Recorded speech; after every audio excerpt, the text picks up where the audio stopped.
Hi friends, in this video we are going to see the unit quantities used in the different turbo machines.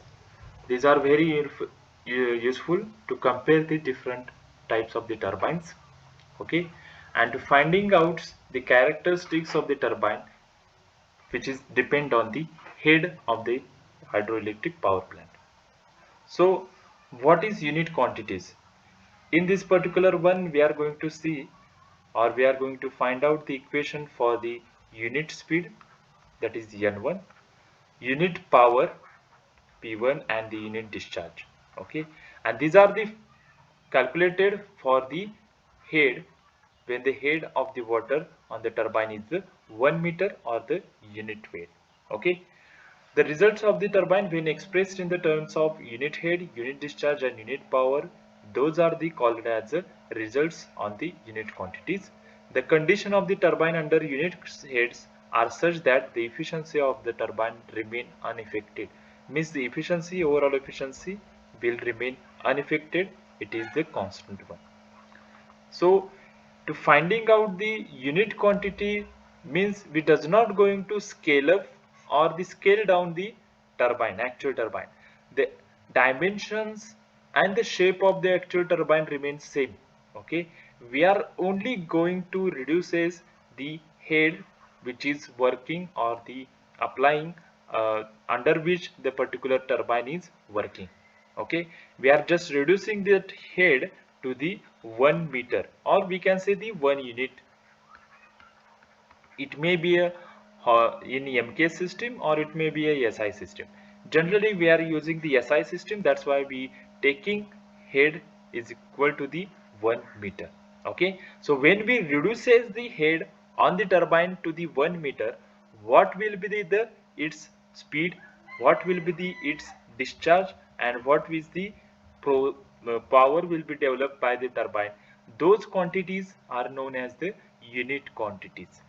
Okay, so by reducing the head to the 1 meter we can find the unit quantities of the any turbine.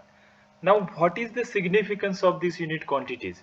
Okay, so these unit quantities are very important to compare the different types of turbo machines or the different types of the turbines. Okay, if you have two types of the turbine, okay, two Pelton wheel turbines you have. Now the head available for the particular hydraulic power plant is a constant. Okay, consider it is a 100-meter head is available and you have a two different designs of the Pelton turbines. Okay, so now which turbine you will going to choose? Okay, so comparing this performance of these two turbines, you can use these unit quantities. Okay, you can use this set of the unit quantities to compare the performance or the characteristics of the two different turbines. Okay, so in that case, in those cases, these unit quantities are very helpful, and this is the significance of the unit quantities.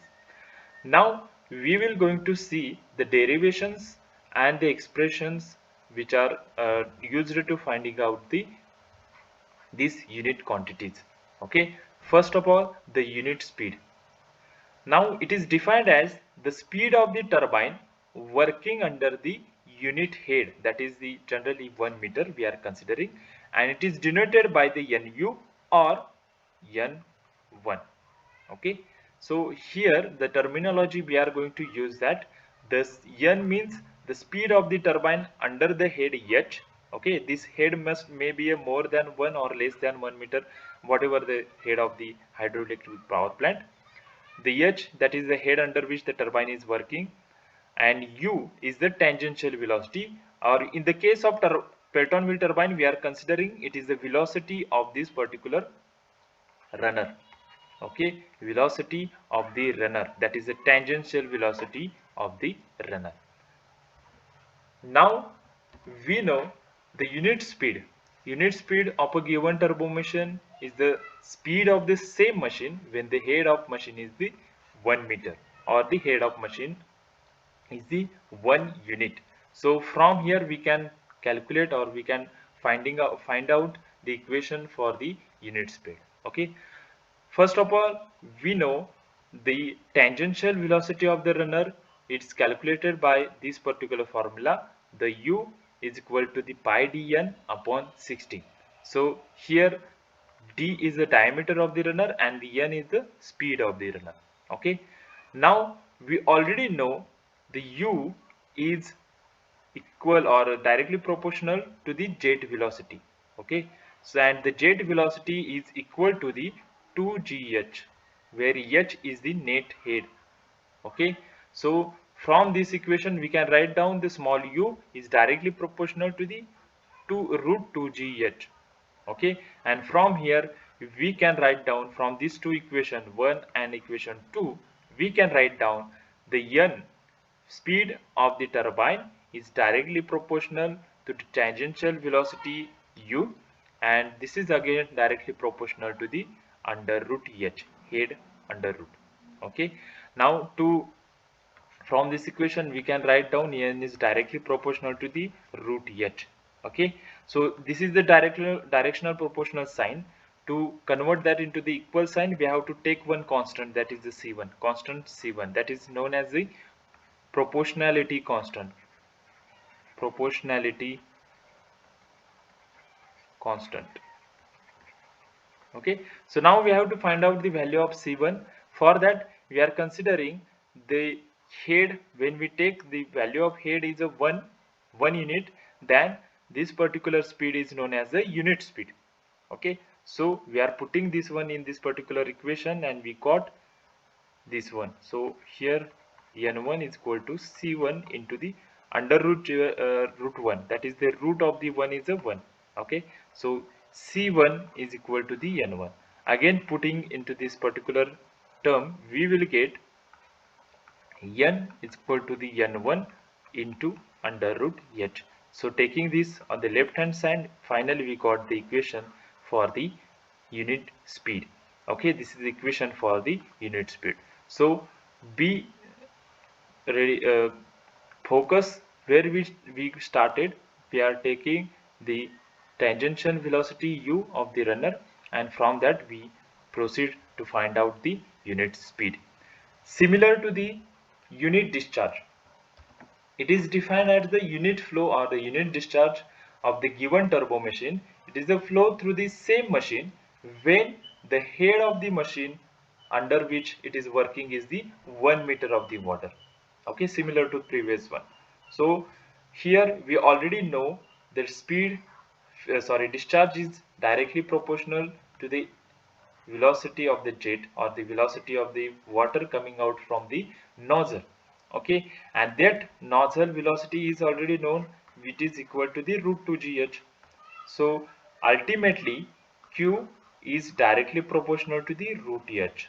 Okay, so ultimately q is directly proportional to the root h. As the previous one, to replace this proportionality sign to the equal sign, we are introducing another constant, proportionality constant, that is the c2. And to finding out the value of c2, what we are putting the value of pH is equal to 1, and at that time the value of discharge will be unit discharge. Okay, because as per the definition of the unit discharge, when the head acting on the turbine is the 1 unit, then the discharge through this nozzle or discharge in the turbine is equal to the unit discharge. So from that, when we putting those values in this equation, this particular equation, we got C2 is equal to the Q1, and therefore again we putting back this value into the equation, we got the equation for the unit power, unit discharge. Okay, that is Q1 is equal to Q upon root H. Now this is for the unit discharge. Similar way we will going to find out the equation for the unit power. Okay, as it is defined, the unit power, it is the value of power on of the same machine when the head working or head on the machine is the equal to 1 meter of water. Okay, and as we know, power is directly proportional or equal to the power developed, or we can say the shaft power. It is equal to the overall efficiency into water power, that is rho QGH. Okay, so from this equation we can write down power is directly proportional to the QH. Okay, here the density of water is constant, gravitational constant is the constant, and we already assumed that the overall efficiency must be same. Okay, so that's why the overall efficiency also the constant one. So the power is directly proportional to the Q into H. We already know what is Q. Q is directly proportional to the root H. Okay, so it is directly, we are putting that one, so the power is directly proportional to the root H into the H, and it will have, this H will have the power 1 half and this will have the 1, so we are adding that one, so we get power is directly proportional to H raised to 3 by 2. Again, to replace this proportionality sign, we are taking the another constant, proportionality constant C3, and so that power is equal to C3 into H raised to 3 by 2. Okay, again by definition, when we go, when the H is equal to 1, the power is the unit power. So we got the C3 value as a P1. Again, putting back into the equation, we got the expression for the unit power, that is the power, unit power is equal to the power upon H raised to 3 by 2. This power is the power developed by the turbine when head is a H. Okay, it is the total head working or acting on the turbine, or the net head acting on the turbine. At that time, what is the power, value of power? This is known as the power. Okay, and unit power is the value of power when head is 1 meter. Okay, so this is the difference between the unit power and the regular power. Okay, you must understand this one. Similarly, the N1 is the speed of the turbine when head is a 1 meter. Similar, the discharge, unit discharge is the discharge coming into the, or the whatever the water striking on the turbine is equal to the unit discharge when the head head applied on the turbine is the 1 meter. Okay, so these unit quantities are very important to compare the different machines working with the different heads. Okay, so these are very helpful to finding out the characteristics curves of the different turbo machines. So that's it from this video. Thank you and subscribe my channel.